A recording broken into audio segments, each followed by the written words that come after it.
there is a deep and unsettling feeling that many women know intimately, a knot in the stomach that never seems to go away, a strange anxiety that arises without any apparent reason. It's curious how, even when everything appears to be going well, deep inside you, in a hidden corner of your soul, something has broken, creating a void that speaks louder than any words. There are no ambiguous messages, no tangible evidence of betrayal, no suspicious phone calls, just a heavy silence that weighs like a boulder. This is a premonition that becomes louder in moments of solitude, an echo reminding you that there are unresolved matters. And no, you're not crazy. You are simply awakening a truth that has remained in the shadows for too long. Infidelity doesn't begin suddenly with a kiss. It finds its roots much earlier, in the subtlest details of daily life. It starts with small gestures and imperceptible changes. When he stops looking at you with the same wonder and passion as before. When his "good morning" becomes a mechanical greeting devoid of warmth, a meaningless ritual. When his laughter, once so contagious, now seems forced, like he's playing a part in a play that has lost its charm. In those moments, something within him starts to dim, a fire fading, a love slowly drifting away. No words are needed to understand that your soul is already seeking an escape, a way to break free from a bond that no longer nourishes you. A woman doesn't need to find secret messages or compromising chats to sense that something is wrong. Her intuition is a bright beacon that cuts through the darkness of uncertainty and confusion. Before physical betrayal comes emotional betrayal. This kind of abandonment is felt clearly, a deep sensation that seeps into the heart. It's like sharing a bed with a ghost, looking into his eyes and not seeing yourself anymore. Like a flower that continues to receive water but has stopped blooming. Life goes on, but you're no longer part of it. You're just a passive observer of your own existence, trapped in a maze of emotions. Carl Jung said that people will do anything to avoid facing their soul, and perhaps that's exactly where betrayal begins. When he lacks the courage to look within, when he searches outside for what he's missing inside. He's not looking for love. He's searching for anesthesia, a way to escape himself and his insecurities, and you can feel it. You see it in his empty gestures, in his silences that weigh like stones.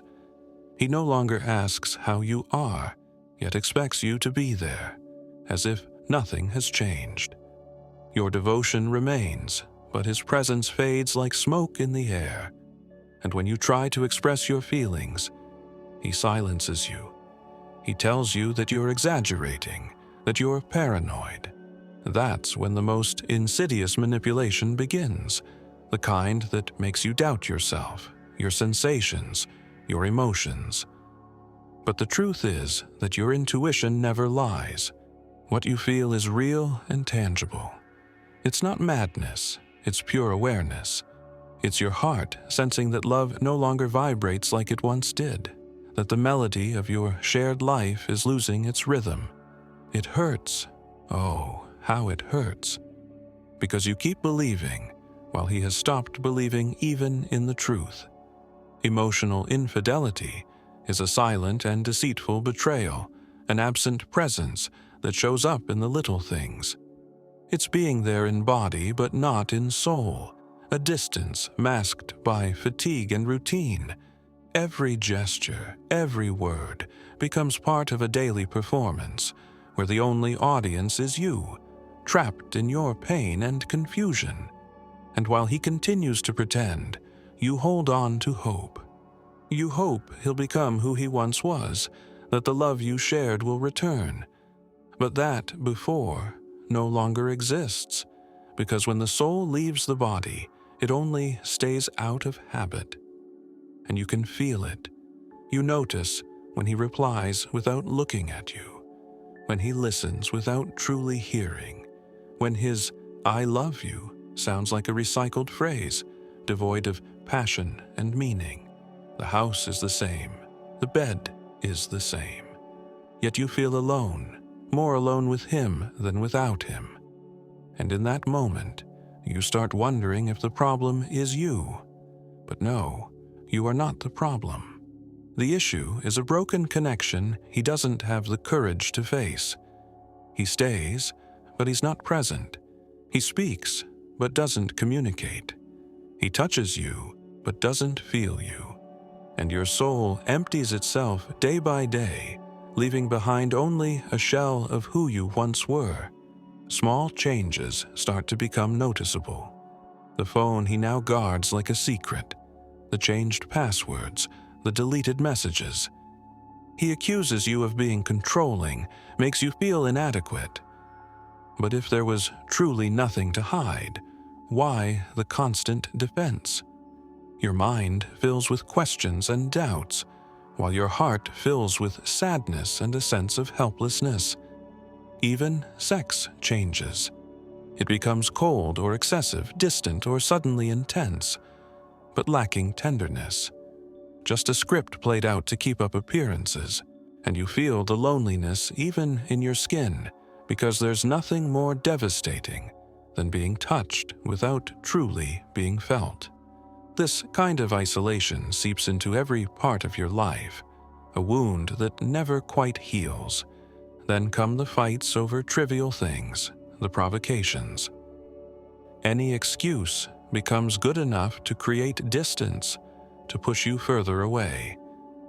And he makes you out to be the guilty one, projecting his discomfort and frustrations onto you.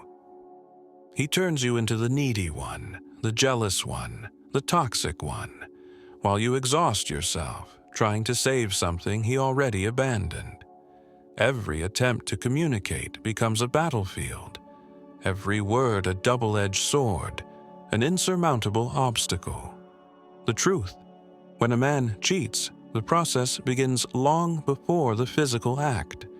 It begins when he stops choosing you, when he stops being present, when he stops communicating, and most of all, when he stops feeling. But you are not the cause of this. You are not to blame. Yes, you may have made mistakes, but no one has the right to betray your trust because they can't manage their own frustrations.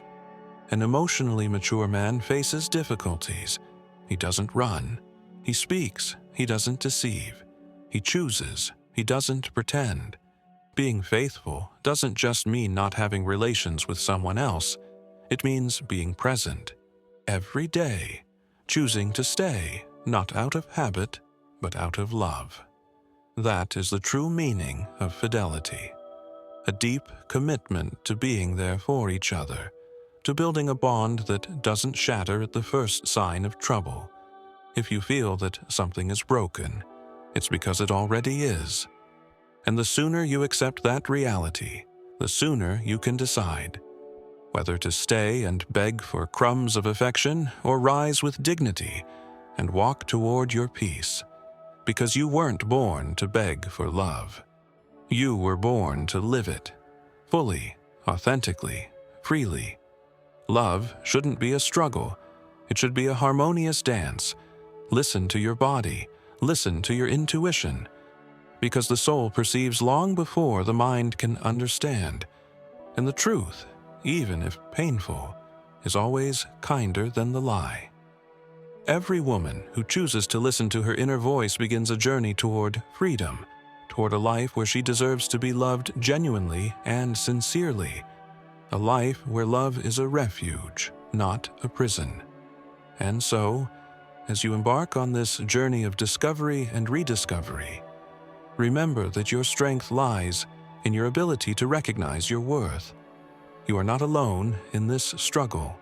Every step you take toward your truth brings you closer to a life of authenticity and love. Allow yourself to embrace your power, to walk away from what no longer nourishes you, and to open yourself to new possibilities. Freedom is waiting for you. and you deserve to dance to the rhythm of your existence, with your heart open and your soul on fire.